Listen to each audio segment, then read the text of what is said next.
Assalamualaikum. Hari ni kami menuju ke Kuala Mu, akan berkemping dekat Ceret Dusun di pos Kuala Mu. So keadaan sekarang mendung, nak hujan jalan dia. Ada yang certain part yang okey, ada yang tak okey. Tapi nak kata tak okey tu teruk sangat tak? Macam ni lah, macam ni. Mesti boleh jalan lah. Nak kata berlubang teruk-teruk tu tak lah, boleh lagi. Tengok di atas tu. Lepas tu tengok sini. Lepas tu tengok di atas. Sagi ada apa? Lepas tu cantik. Di atas ni ada Kuala Mu Perak. Lepas tu kita buat camping. Barang di belakang tu ada.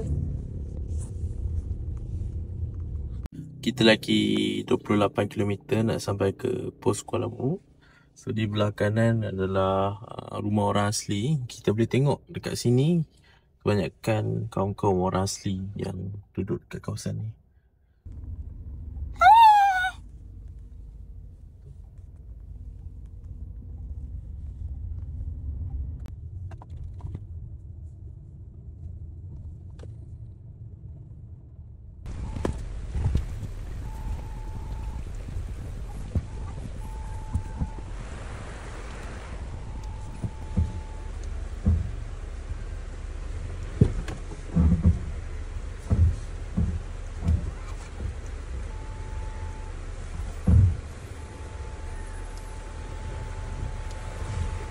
So,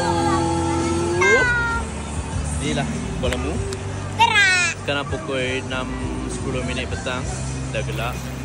Dan cuaca mendung, best, nyaman, sejuk. Sejuk kali ke kemah kami.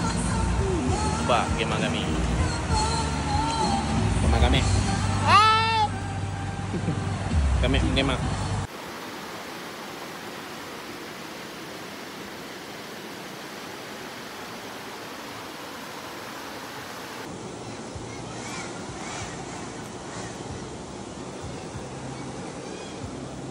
Mama. Duk merepek dah. Duk colour jari pula.